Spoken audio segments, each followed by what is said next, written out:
Welcome to the hottest movie review on the internet today, the A-List Review. I am your host, the Game Changer, Wes Troop, and I've got 3 big reviews for you this week. 2 brand new to theaters, The Man From U.N.C.L.E. and Straight Outta Compton. And of course, the returning to theaters musical, it's a classic, Grease, the Sing-Along Edition. I did not see the Sing-Along Edition, but I have seen the movie, so I'm going to tell you what I thought of the movie. Let's kick this thing off. We're going to start off with a movie that is the latest spy thriller starring Henry Cavill and Armie Hammer. Here is my review of The Man From U.N.C.L.E.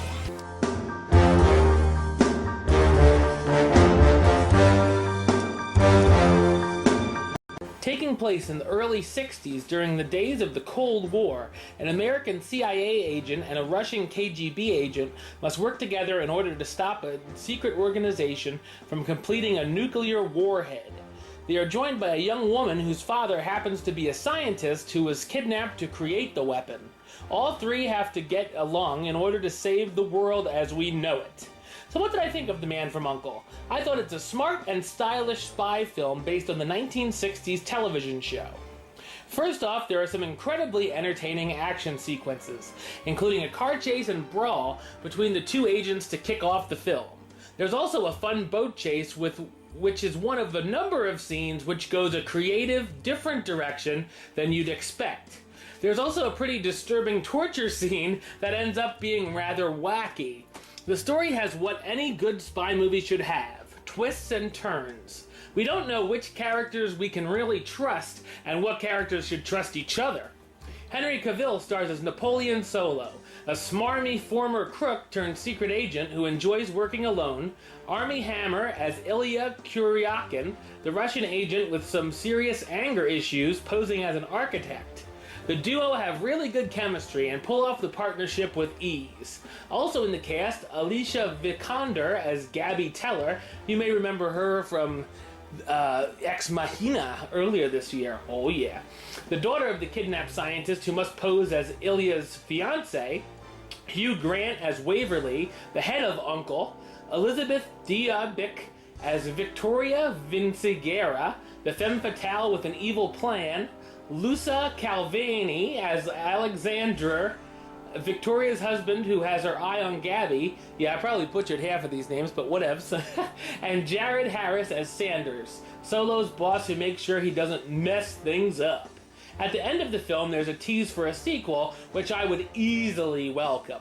The Man From U.N.C.L.E. is a charming and enjoyable watch. I'm going to give it the rating of Do It. Yeah, I enjoyed this movie more than I thought I would. You know, usually late August, middle August, late August, you get what I call the late summer bummers. This week, thankfully, did not have any of those. This was a pretty good week for August. August movies usually are bombs that, just wait. Guardians of the Galaxy, of course, being the exception. But yeah, a lot of usually not so great movies come out in August. But this one I really enjoyed. I had a lot of fun with it. If you're on the fence about seeing this, you should go see it. Cool action scenes. Like I said, stuff you wouldn't expect. I don't want to ruin it, but when you think it's going to go, oh, it's going to be your normal action sequence, it goes a totally different way, and it's really cool, actually. I haven't seen a movie like this in a while. You could say it's sort of like Mission Impossible, but it's more in 1960s style. And Henry Cavill's great in this. He plays the suave agent. He does a great job. And Armie Hammer does a great job. Alicia Vikander is great. She is sexy. Yeah, I can't wait to see more stuff with her in it. But I really enjoy the whole cast, really. I can't wait to see more of the stuff they do. So, if you're looking for something to see this weekend, Man From U.N.C.L.E. should definitely be one of the things you see. All right, and the other movie that came out this week, I wasn't sure how I'd feel about seeing this movie, but did I like it more than I thought I would? Did I like it? We're gonna see. You've seen the memes all week over everywhere, so we're coming straight out of the A-list with my review of Straight Outta Compton.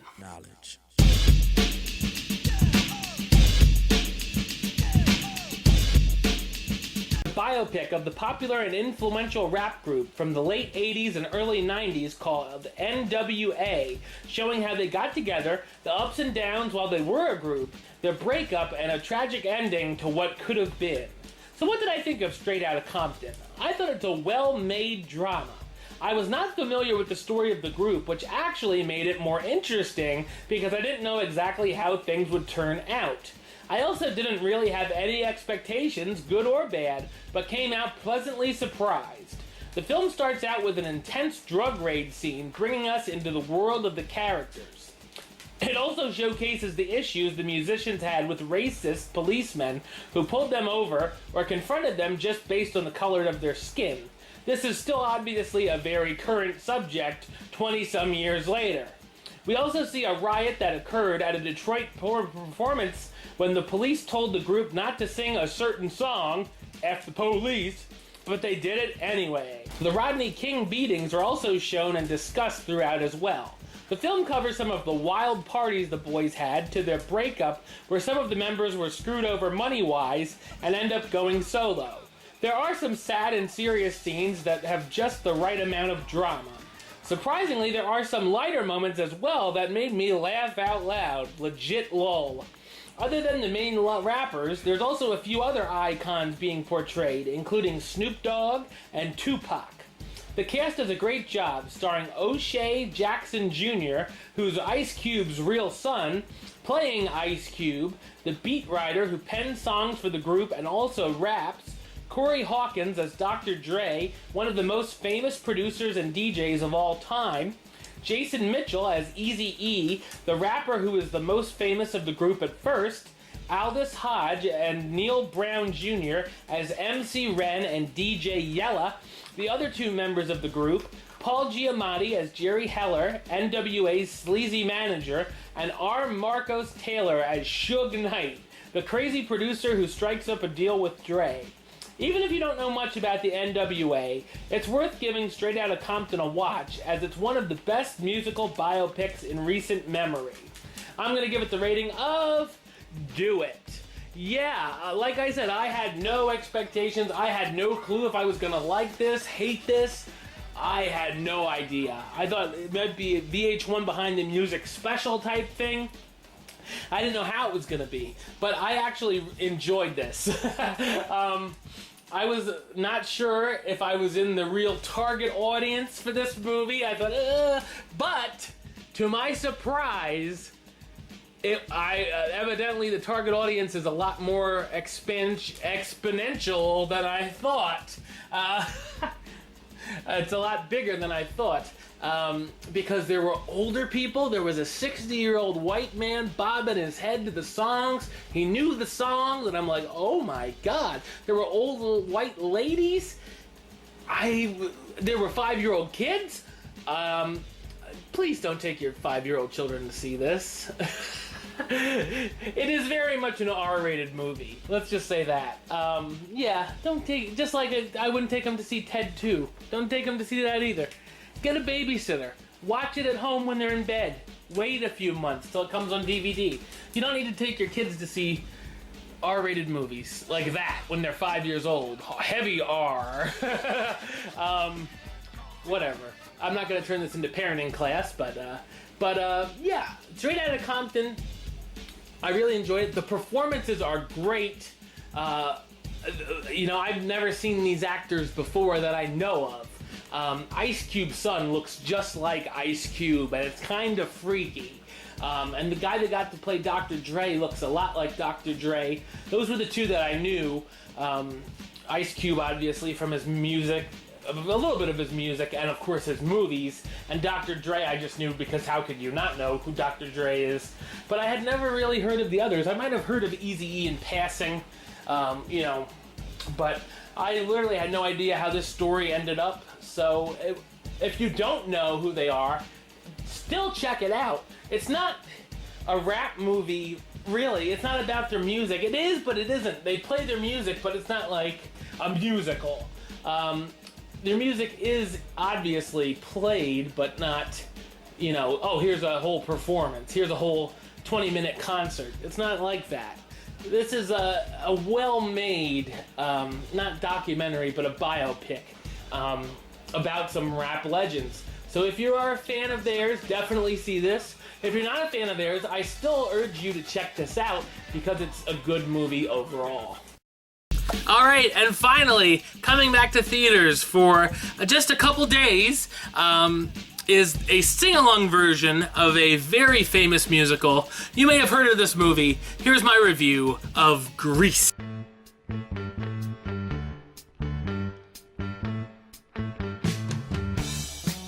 At Rydell High in the days of the 1950s, an innocent new student falls in love with a young man at the beach over the summer.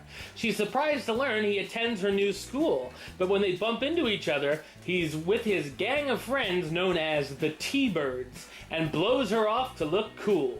The greaser must choose between the girl he has a thing for and his reputation as one of the coolest guys in school. So what did I think of Grease? I thought it's a musical comedy classic based on the Broadway musical. Much like a number of motion picture versions, there are quite a few differences from the stage show. The famous songs, You're the One That I Want, Hopelessly Devoted to You, Sandy, and Grease were all written for the film, and different songs appear in the show. Of course, favorites like Summer Nights, Go Grease Lightning, Beauty School Dropout, and We Go Together made it into the film as well. The iconic musical numbers are great and shot on a grand scale. The film does a good job of recreating the times of the 1950s, from drive-in dates to hanging out at the malt shop. There's also a televised high school dance and a drag race at Thunder Road. Whoa, ho, ho, whoa, Thunder Road. Okay. John Travolta stars as Danny, the leather jacket-wearing leader of the T-Birds who begins to have feelings for the new girl in school. Oh, Sandy, Olivia Newton-John as Sandy, a teen from Australia who meets Danny at the beach and begins to fall for him. Stockard Channing as Rizzo, the rough-around-the-edges leader of the Pink Ladies, who isn't thrilled with Sandy. Jeff Conaway as Kaniki, Danny's best friend who has a fling with Rizzo. Dee Dee Khan as Frenchie, one of the Pink Ladies who takes Sandy under her wing. Barry Pearl, Michael Tucci, and Kelly Ward as the other T-Birds, and Jamie Donnelly and Dina Manoff as the other Pink Ladies. If you've never seen Grease, be sure to check out one of the most famous musicals of all time soon. I'm going to give it the rating of A-list approved. It gets the A-list seal of approval. Yes, when you're talking about all-time classic movies, whether, you know, it may not be up with Godfather or that high or Star Wars or, you know, stuff like that, but musical-wise, this is one of the best ones out there. The songs are great, and you should at least know a few of them. You can't, even if you haven't seen Grease, you have to know a few of these songs. I got to star in a production of Grease, and it was a really fun time. It was one of the favorite shows that I did. A great cast. Shout out if you're watching the show. Yeah, a lot of fun. This is a very fun movie. You know, some of the songs, I can take some of the ones that they added to the movie. Sandy and Hopelessly Devoted to You, I actually skipped those when I was rewatching it. I'm like, eh. I mean, I like certain songs more than others, but yeah, great soundtrack, great production numbers, a great cast. Although, really, I guess the only ones to really benefit was John Travolta, because even Olivia Newton-John didn't do a whole lot after this. But yeah. So if you've never seen Grease, the sing-along version is going to be available on digital download, I believe on Tuesday. But you can find it on DVD. I know I have it on DVD, and I'm sure it'll be coming to Blu-ray soon if it's not already. Definitely make it a priority to check this movie out if you haven't seen it. All right, well, that's all the time we've got for this week. Next week, the show might be a little bit late because if you guys don't know, I am in the process of moving once again. New A-list studios, everybody. A-list studios, the C-list. Yeah. But we're in the process of that, and I'm going to an Idina Menzel concert on. Speaking of John Travolta, everything links together, doesn't it? Like the Batman vs Superman shirt for Henry Cavill. Anyway, the Friday night, so I'm gonna see Thursday night, Saturday, and Sunday. At the latest, it'll be up Monday or Tuesday, next week's episode. So look out for next week's episode, because I'll be reviewing Sinister 2, American Ultra, and Hitman, Agent 47. Or Agent 47 Hitman, I guess. I don't know.